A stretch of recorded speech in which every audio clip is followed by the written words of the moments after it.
With just 18 days to go until the election, both presidential campaigns are working to court groups of skeptical voters. At the top of their list, women, black men, and Latinos, with Latinos being the second largest voting bloc in the country. And in such a close election, they will have a meaningful impact on who wins, especially in swing states like Pennsylvania. The Latino population there isn't large, but in a state where Biden only won by 4%, a swing in his direction could make him the winner this November.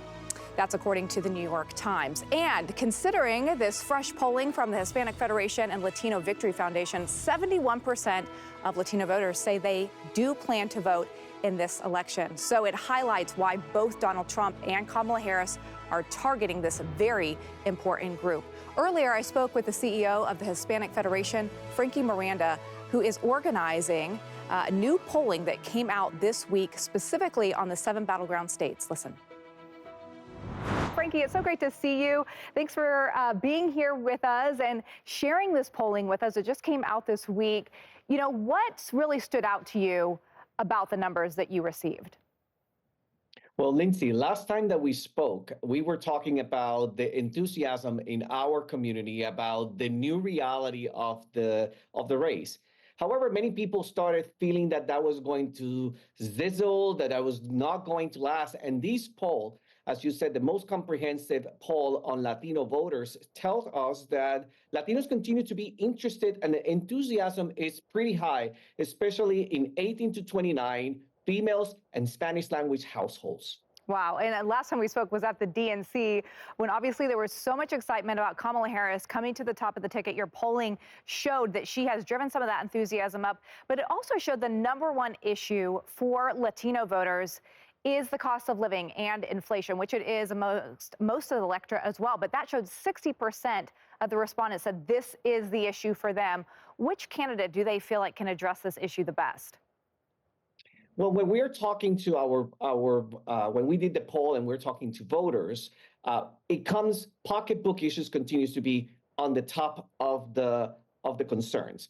Inflation, cost of living, jobs, affordable housing. But what Latino voters want to hear is that what specifically is going to be the solution for these issues in their communities? Are we talking about workforce development? Are we talking about opportunities for people in the areas, in the field? We know that Latinos, more than 50% of Latinos don't have the digital skills for the jobs of the future. We're going to be those opportunities to make sure that the largest minority in this country take advantage of this digital revolution. Those are the answers that they're looking for.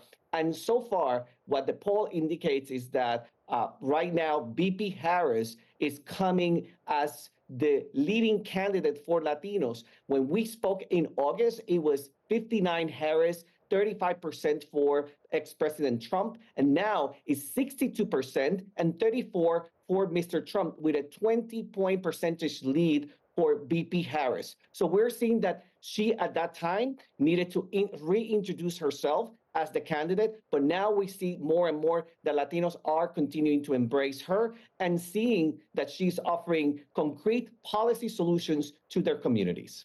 Yeah, and that was something that we talked about. That was a big question. Who would they favor? And historically, Latino vote has favored the Democratic candidate. But over the years, we've seen that Donald Trump has chipped away at that. So interesting to see they're favoring her right now by a large percentage there. We just saw these two Univision town halls.